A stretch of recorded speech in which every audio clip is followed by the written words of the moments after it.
tengamos comunión con su Hijo Jesucristo. Y para que teniendo comunión con Jesucristo, aprendamos a hablar todos una misma cosa.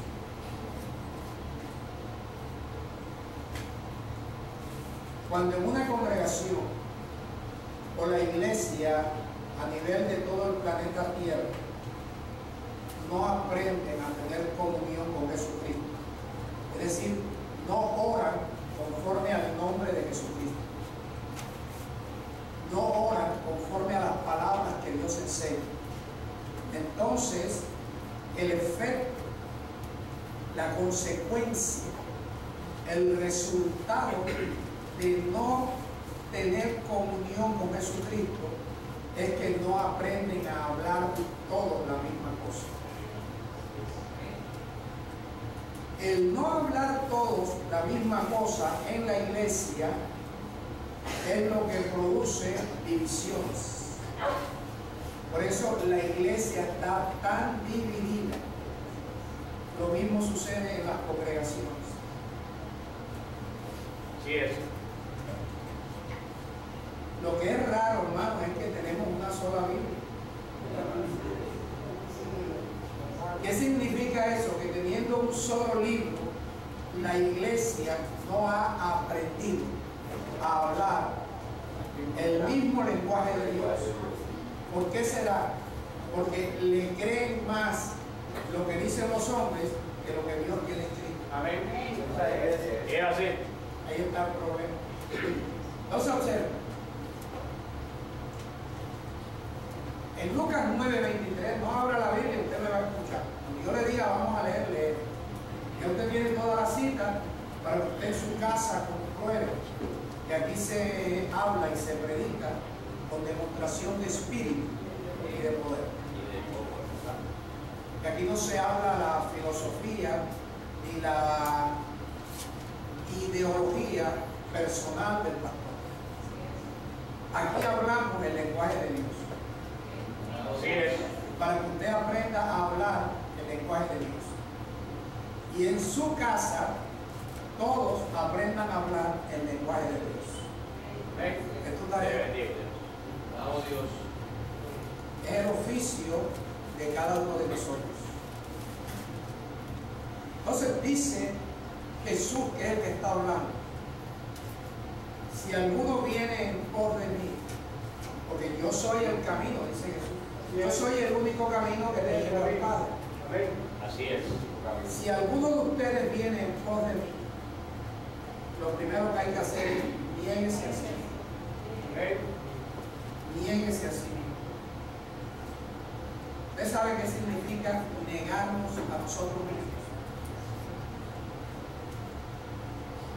Aprender a desprendernos de nuestro carácter. Eso es negarnos a nosotros mismos. Negar la clase de vida que nosotros trajimos a la congregación. Porque cuando a usted Dios lo llamó, usted y yo vinimos sucios de mundo y de religiones. Así es.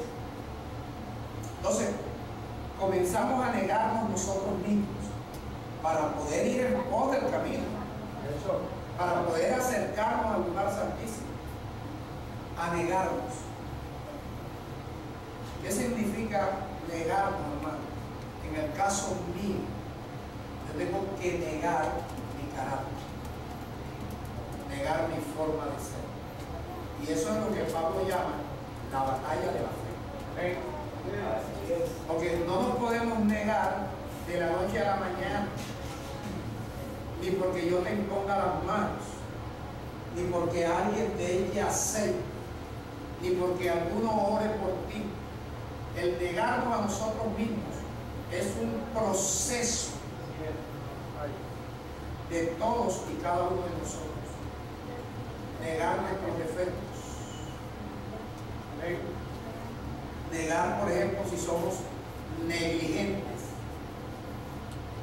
Negarnos a la ira.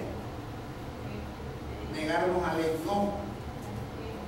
negarnos a la gritería, negarnos a la maledicencia, negarnos a las palabras vulgares, negarnos a esas cosas, negar nuestra forma de ser.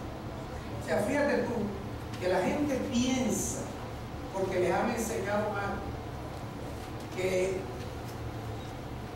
llegar a ser cristiano es el hecho de sentarse en un lugar donde alguien predica. No, usted solamente se sienta en este lugar para aprender lo que Dios le enseña. En esta mañana Dios nos está enseñando a todos que todos debemos hablar la misma cosa. Que tú y yo debemos hablar el mismo lenguaje de Dios. Cuando nosotros en esta congregación no hablamos todos la misma cosa, significa que hay divisiones. Así es. Significa que hay división. No sé, porque algunos pueden decir, pero yo entiendo que negarnos, entonces él se inventa un argumento. Pero si yo tengo libertad para entrar al lugar santísimo, y en esa libertad para entrar al lugar santísimo, siempre y cuando consideres a aquel que derramó su sangre para abrirte el camino nuevo y vivo, tuvo que romper su cuerpo, su carne, para que derramara su sangre y el Cristo que estaba en Jesús rompiera la carne de Jesús, que como un velo se abrió, para que ese Cristo pudiera hoy comenzar el proceso de entrar en nosotros. Así es.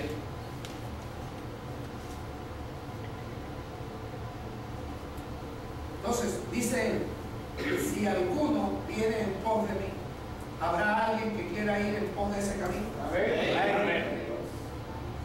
¿Qué es lo primero que debes hacer? Negarte. No es que sepas que tienes que negarte, no, es que tienes que negarte. Es que hay que hacerlo, porque muchas veces nos aprendemos el versículo como cuando nos preguntan, ¿cuál es la capital de Colombia? Bogotá.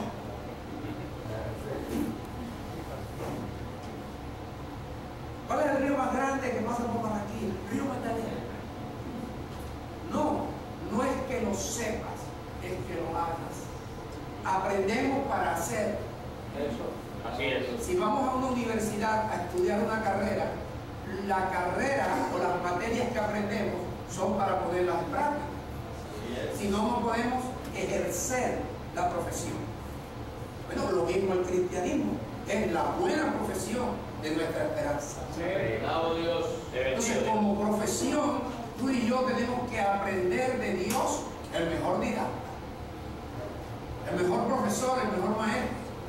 Aprender de Él y entonces, después que aprendamos de Él, hacer lo que Él nos enseña. Entonces, el primer paso para poder ir en pos del camino, para entrar al lugar santísimo, ¿cuál es? ¿Ya te lo sabes? No es suficiente, tienes que hacerlo. Tienes que comenzar a negarte. Yo no te puedo exigir a ti que ya tú mañana me digas, pastor, ya yo me negué a la ira. No me vengas con eso. Esto es un proceso, yo llevo 20 años. Yo llevo 20 años y se me quitó poder. Negarnos a los temores, negarnos a los complejos, negarnos a la arrogancia y a la soberbia, y negarnos a la altivez. La altivez es oponernos al conocimiento de Dios. Nos levantamos. Eso no puede ser así. Eso es altivez. Lo contrario de altivez es humildad. El humilde es el que dice, Señor, no creas que me gusta lo que me estás mandando a hacer, pero lo voy a hacer. ¿Tú sabes la humildad de Abraham?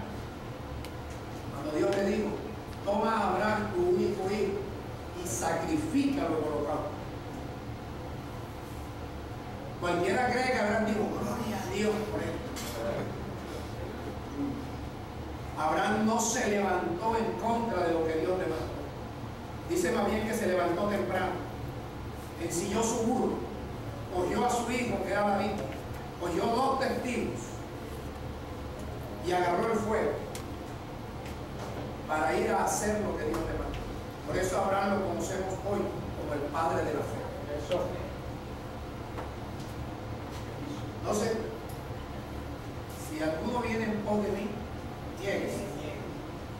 niéguese así y tome su cruz. O sea, ¿para qué es la cruz? Para que tú sepas que si tú vas a negar el ser una persona avara, entonces la cruz te va a decir: deja la avaricia, crucifica, la cruz te le habla, crucifica la avaricia, que yo te voy a dar a cambio de generosidad. Ahí en la cruz, al crucificar la avaricia, oído, el hombre avaro queda muerto allí. Y así como Cristo resucitó a Jesús, el Cristo que resucitó a Jesús, así como tú mueres al hombre avaro, Cristo resucita al hombre generoso.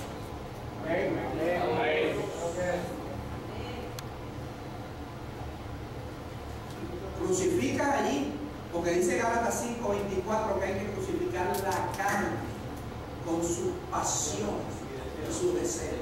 Entonces, yo llevo allí a la cruz, que es la palabra, crucifico al adúltero y Cristo me resucita en un hombre fiel.